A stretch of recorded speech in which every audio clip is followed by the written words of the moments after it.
الحمدللہ وکفا وسلام علی عباده الذین اصطفى اما بعد اعوذ باللہ من الشیطان الرجیم بسم اللہ الرحمن الرحیم انما یخشی اللہ من عباده العلماء صدق اللہ العظیم۔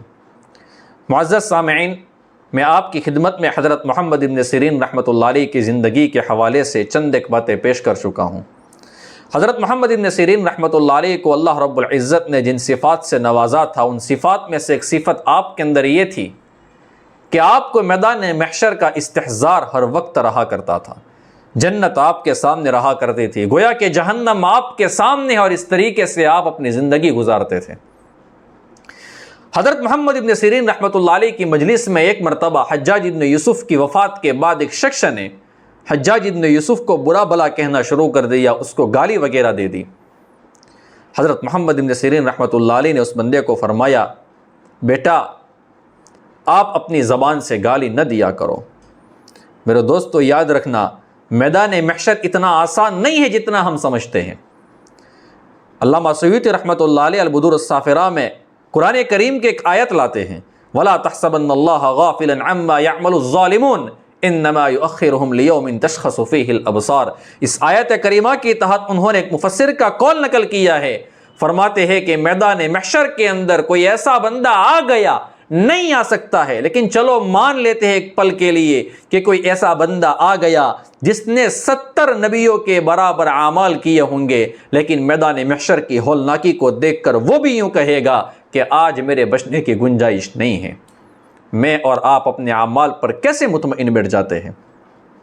تو محمد ابن سیرین رحمۃ اللہ علیہ نے فرمایا کہ بیٹا، حجاج ابن یوسف تو اپنے رب کے پاس چلا گیا ہے، تم اس کو گالی مت دو، اور یاد رکھنا جب تم میدان محشر میں اللہ تبارک و تعالیٰ کے دربار میں پہنچو گے تو تمہیں اپنے چھوٹے چھوٹے گناہ بھی حجاج ابن یوسف کے بڑے بڑے گناہوں سے بھاری دکھائی دیں گے۔ اور بیٹا یاد رکھنا، جہاں پر میدان محشر میں اللہ رب العزت حجاج ابن یوسف کو پوچھے گا ان لوگوں کے بارے میں جن پر حجاج ابن یوسف نے ظلم کیا تھا، وہاں پر ان لوگوں سے بھی سوال کیا جائے گا جنہوں نے حجاج ابن یوسف پر ظلم کیا تھا۔ اس لیے بیٹا یاد رکھنا، آئندہ اس طریقے سے کسی کو گالی مت دینا، کسی کو برا بلا مت کہنا۔ پھر فرمایا، رسول اکرم صلی اللہ علیہ وسلم نے فرمایا ہے کہ تم لوگ اپنے مردہ لوگوں کی بھلائیاں بیان کیا کرو، اچھی چیزوں سے ان کا ذکر کیا کرو۔ اتنا آپ کے اندر استحضار تھا میدان محشر کا۔ حضرت محمد ابن سیرین رحمۃ اللہ علیہ جب کوئی بندہ تجارت کے لیے روانہ ہوتا تھا، کسی جگہ پر سفر کرتا تھا، تو آپ ہمیشہ ان کو ایک نصیحت کیا کرتے تھے کہ بیٹا یاد رکھنا، حلال روزی تلاش کرنا، حرام روزی کے پیچھے مت پڑنا۔ ملے گا آپ کو اتنا ہی جتنا اللہ نے مقدر میں لکھا ہے۔ اگر آپ نے حرام کمائی کے ذریعے سے اپنے پیسے کمانے کی کوشش کی ہے، دینار و درہم کمانے کی کوشش کی ہے، حرام راستے کے اوپر آپ چل پڑے ہیں، پھر بھی ملے گا اتنا ہی جتنا اللہ نے مقدر میں لکھا ہے۔ جب اتنا ہی ملنے والا ہے جتنا اللہ نے مقدر میں لکھا ہے، تو پھر حرام کاموں میں کیوں جاتے ہو؟ اس لیے بیٹا یاد رکھنا، کبھی بھی حرام روزی کو تلاش مت کرنا، حلال روزی کو ہمیشہ تلاش کرتے رہنا۔ محمد ابن سیرین رحمۃ اللہ علیہ کو اللہ رب العزت نے جن صفات سے نوازا تھا، ان صفات میں سے ایک صفت یہ تھی کہ آپ ہمیشہ حق بات بیان کرتے تھے، اور حق بات بیان کرنے میں کبھی آپ ڈرتے نہیں تھے، کبھی آپ پیچھے نہیں ہٹتے تھے۔ محمد ابن سیرین رحمۃ اللہ علیہ نے جو بنو امیہ کے حکمرانوں کو بلا کسی جھجک، بلا کسی ڈر کے جو جوابات دیے ہیں، وہ تاریخ کی کتابوں میں لکھے ہوئے ہیں۔ ایک مرتبہ بنو امیہ کے سردار اور عراق و ایران کے گورنر عمرو ابن ہیرا فزاری کر کے ایک شخص تھا، اس نے محمد ابن سیرین رحمۃ اللہ علیہ کو ملاقات کے لیے اپنے پاس بلایا۔ حضرت محمد ابن سیرین رحمۃ اللہ علیہ چلے گئے، اور ساتھ میں آپ اپنے بھتیجے کو بھی لے کر گئے تھے۔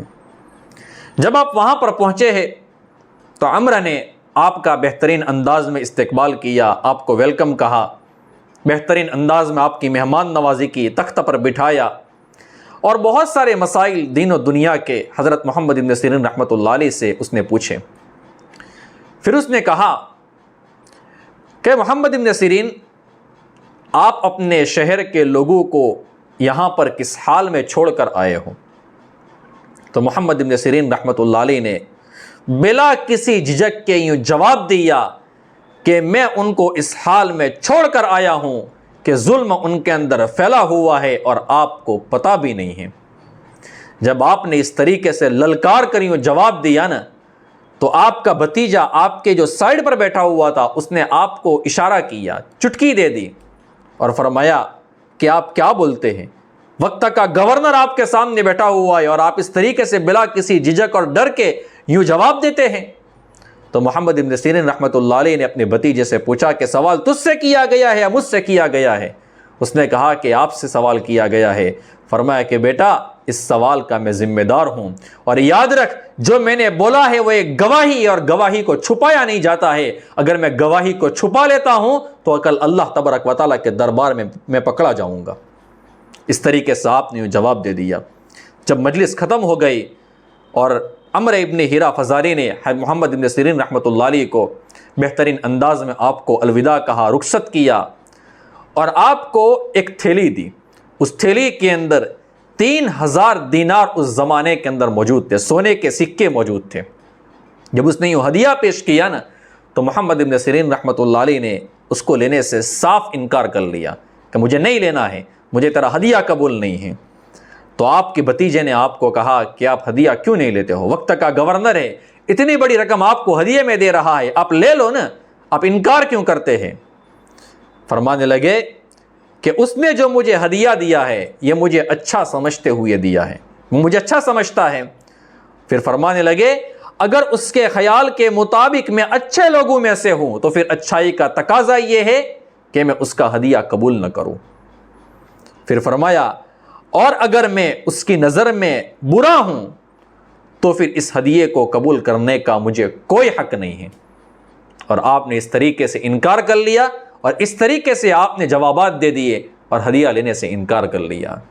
یہ صفت تھی حضرت محمد بن سیرین رحمۃ اللہ علیہ کے اندر۔ یہ چند ایک باتیں میں نے آپ کی خدمت میں پیش کی۔ اب آئندہ ایک زبردست واقعہ آپ کی خدمت میں پیش کروں گا حضرت محمد بن سیرین رحمۃ اللہ علیہ کے حوالے سے۔ ہم دعا کرتے اللہ تبارک و تعالیٰ سے کہ اللہ تبارک و تعالیٰ ہمیں بھی اپنے اکابرین کے نقش قدم پر چلنے کی توفیق عطا فرمائے۔